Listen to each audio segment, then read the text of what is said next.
South India shopping మాల్లో block buster ఆషాఢం #1 kilo sale. అలా doubt లేదు. ఇప్పుడు నువ్వు నీ వరకు వస్తే ఇప్పుడు నార్మల్గా నువ్వు బాగా సక్సెస్ఫుల్గా ఎదిగిపోయావు, మీ ఫాదర్ని మదర్ని తెచ్చేసుకున్నావా, ఇంకా వాళ్ళు అక్కడే ఉన్నారా? వాళ్ళకి అసలు ఇక్కడ ఉండడం అస్సలు ఉండలేరు సార్. నేను ఒకరోజు ట్రై చేశాను సార్, తీసుకురావడానికి ట్రై చేస్తే మధ్యాహ్నం అన్నారు సార్ వాళ్ళు.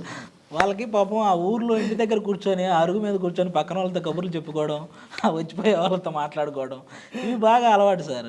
అందుకని కాసేపు కూడా ఆ రూమ్లో ఉండలేకపోయారు సార్ వాళ్ళు. ఇక్కడేం మనకి ఇరుగు పొరుగు ఉండరు. ఎవడు వాళ్ళ వాడితే ఆ ఇంట్లో ఉంటే వాళ్ళే అంతవరకే సార్. అదే పక్కింటికి వెళ్ళి మాట్లాడేది. వీళ్ళకి ఏంటంటే బయట కూర్చొని ఇప్పుడు పైగా నువ్వు ఇంత సక్సెస్ఫుల్గా నీ గురించే కబుర్లు జరుగుతూ ఉంటాయి నాకు తెలిసి. అంతే సార్, ఏదో ఒకటి వాళ్ళకి సరదాగా ఏమో 1,00,000 కబుర్లు చెప్పుకుంటారు. ఈ నెల్లి బయట బ్రహ్మంగారి మఠం అని ఒకటి ఉంటుంది సార్ మా ఊర్లోనే. ఓకే. ఆ మఠం దగ్గర అరుగు మీద కూర్చుంటూ ఒక 20 మంది కూర్చొని అందరూ హ్యాపీగా జోకులు చెప్పుకుంటూ వాళ్ళు సరదాగా ఎంజాయ్ చేస్తుంటారు. ఆ పొలానికి ఒకసారి వెళ్ళి చూసి వస్తే చాలు, ఆ మోటార్ ఆడుతుందా లేదా. వ్యవసాయం చేస్తున్నారా? ఇప్పుడు ప్రజెంట్ మనకు కొనుక్కున్న పొలం కౌలుకి ఇచ్చేసాం సార్. ఎవరొకరు చేస్తుంటారు. వీళ్ళకి కొంచెం వయసు అయిపోయింది కదా సార్ ఇంక ఈ టైంలో. అదేలే, కులదీపకుడు నువ్వు. ఎందుకంటే ఇది నిజంగా ఒక సినిమా కథ చెప్పాలంటే, ఇదే ఒక సినిమా కథ. ఎందుకంటే నువ్వు అన్ని పోగొట్టుకున్న ఇంటికి మళ్ళీ అన్ని తీసుకెళ్ళేవాడు, ఇదంతా బాగానే ఉంది. మరి ఏంటి నీ శ్రీ మహాలక్ష్మి ఎప్పుడు ఏం కదా అసలు? సార్ అది చూస్తున్నాను సార్. ఇంకా అంటే మనం ఒక 2 years ఆగి చేసుకుందాం అనుకుంటున్నాను సార్ ఇప్పుడు. అవునా? అంతే సార్. లవ్ గట్ట ఏం పడలేదా? నేను అదే నాకు ఏవో 1-2-3 విన్నాను నేను. బీటెక్లో అలాంటిది ఉండేది సార్.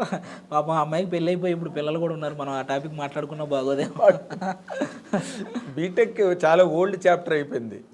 తర్వాత లేదు సార్, ఇంకా అక్కడతో నిజం. అంతే సార్, నిజంగా సార్. అంతే సార్. ఎలా బీటెక్లో బీటెక్ గురించి నేను అసలు ఎత్తట్లేదు అసలు. బీటెక్ చాలా ఓల్డ్ స్టోరీ. నువ్వు తర్వాత చాలా అచీవ్ చేసావు, జీవితం చాలా మలుపులు తిరిగిపోయింది. అదే సార్, చాలా సమున్నత స్థాయికి వచ్చావు. బీటెక్ ఎవడు అడుగుతాడు ఇంక నేను? ఇప్పుడు నువ్వు ఆ సర్టిఫికెట్ కూడా దాచుకోకలేదు ఇంట్లో. ఇప్పుడు నేను ప్రజెంట్ లైఫ్ నీకు ఒక క్రేజు, ఒక గ్లామరు, ఒక డిమాండు, మ్యాక్సిమం వాటి జోలికి వెళ్ళలేదు సార్. అందుకే కొంచెం ఈ వేలో కొంచెం సక్సెస్ అయ్యానేమో అనుకుంటున్నాను సార్. 100% అయ్యావు, కెరీర్లో అయ్యావు. మరి వాటికి కూడా దూరంగా ఉంటున్నాను, ప్రేమలు పెళ్ళిళ్ళకి అంటే. ప్రేమలకైతే దూరంగా ఉన్నాను సార్, అంతే. పెళ్ళికి కాదు, పెళ్ళికి ఇంక ఇప్పుడే కాదని అనుకున్నాను సార్. ఎందుకంటే నాకంటే సీనియర్లు ఉన్నారు మా టీవీలోనే. అదే సుధీర్ ఉన్నాడు, ప్రదీప్ ఉన్నాడు. అంటే వాళ్ళు చేసుకోకుండా నేను చేసుకుని శబ్దం చేసేవంట. అంతే సార్. శబ్దం చేసావు, ప్రమాణం చేసావు? ప్రమాణం ఏం లేదు సార్, మాకు ఒక సరదా డిస్కషన్ ఉంటుంది కదా సార్. వాళ్ళు ఎప్పుడైనా ఎరాని ఇది ఎప్పుడంటే అన్న ఫస్ట్ మీరు చెప్పండి, మీరు నాకంటే పెద్దోళ్ళు, మీరు అయ్యాక నేను చేసుకుంటాను. అసలు వాళ్ళది ఎందుకు వెళ్ళట్లేదు? ఏదో సుధీర్కి ఏదో లవ్ అఫేర్ ఉంది అంటున్నారు.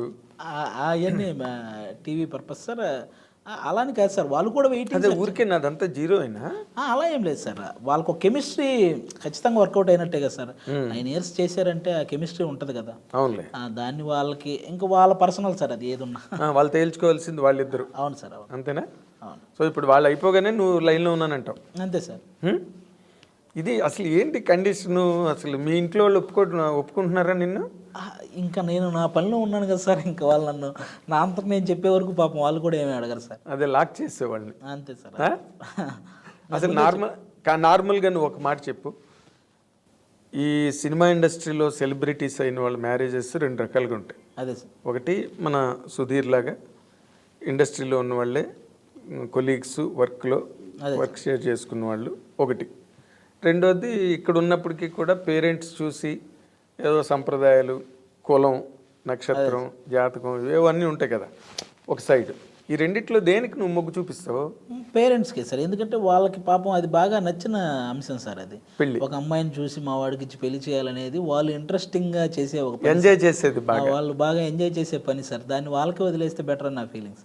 అంతేనా? అంతే సార్. Great, really great. ఎందుకంటే నువ్వు ఉన్న ఈ రకమైన షో వరల్డ్లో బోల్డ్ టెంప్టేషన్స్ ఉంటాయి. నువ్వు ఎంత చెప్పినా, ఎంత కాదన్నా, ఎంత సుధీర్ ప్రదీప్ మీద తోసేసినా కంపల్సరీ అనిపించేవి అనిపిస్తూనే ఉంటాయి సార్. అది అనిపించకుండా మాత్రం ఉండవు సార్. వాటిని మనం ఎలా కంట్రోల్ చేసుకుంటున్నాం కానీ అనేది నీకు అనిపించకుండా ఉంటే నువ్వు ఇమీడియట్గా డాక్టర్ దగ్గరికి వెళ్ళాలి. అంతే అంతే ఖచ్చితంగా అనిపిస్తాయి సార్. మనం వాటిని ఎలా కంట్రోల్ చేసుకుంటున్నాం అన్నదే ప్రశ్న సార్ ఇక్కడ. అంతేలే. ఇప్పుడు ఎవరిని చూసి అలా అనిపిస్తుంది నీకు ఇప్పుడు? కాదు సుధీ, అది ఇప్పుడు సార్ నాకు అమ్మాయి అంటే చాలా ఇది సార్ అన్నది ఏమి లేదా? ఇంట్రెస్ట్ జరుగుతాయో జరగదు తర్వాత విషయం. అలా ఏం లేదు సార్. మనకి ఒక్కొక్కరు ఒక్కో టైంలో ఒక హీరోయిన్ ఒక్కొక్కరు వచ్చినప్పుడు ఒక్కొక్కరిని మనం ఇష్టపడుతుంటాం కదా సార్. అలాగే ఇవన్నీ పాసింగ్ క్లౌడ్స్ లాగా. అదేలే, రామ్ గోపాల్ వర్మ గారు మన కూడా చెప్తుంటాడు కదా నాకు శ్రీదేవి అని.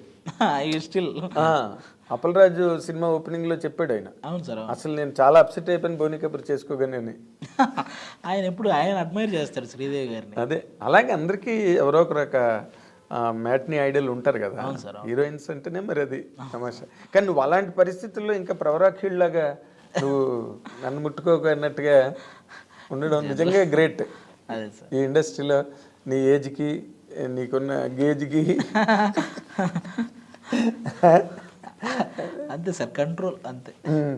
నార్మల్గా ఇప్పుడు నువ్వు పనిచేసే వరల్డ్లోనే మాట్లాడుకున్నావు.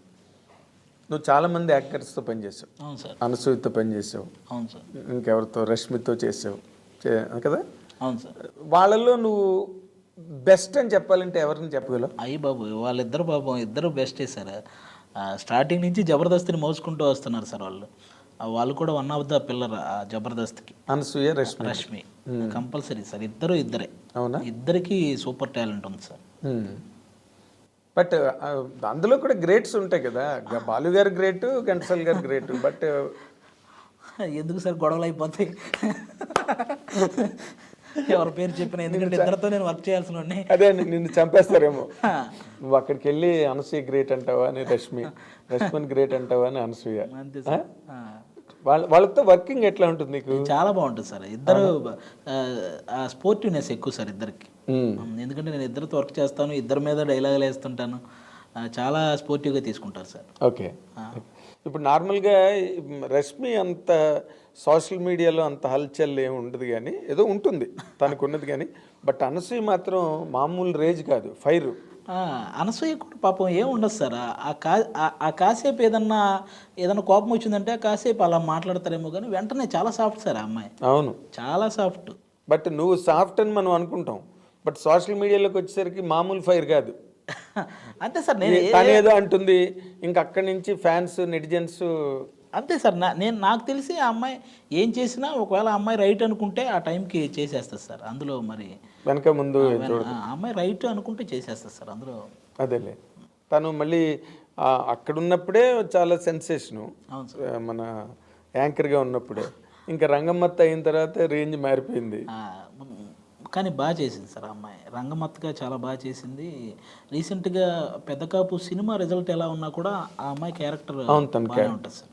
అంటే డైరెక్టర్లు కూడా ఇప్పుడు తనకి ఒక క్యారెక్టర్ అని వాళ్ళు రాసుకుంటున్నారు అదే అనసూయ కోసం. అవును సార్. ఆ స్పేస్ ఇస్తున్నారు. అవును సార్. తనకి చాలా గొప్ప విషయం. బాగా పర్ఫామ్ చేస్తుంది సార్.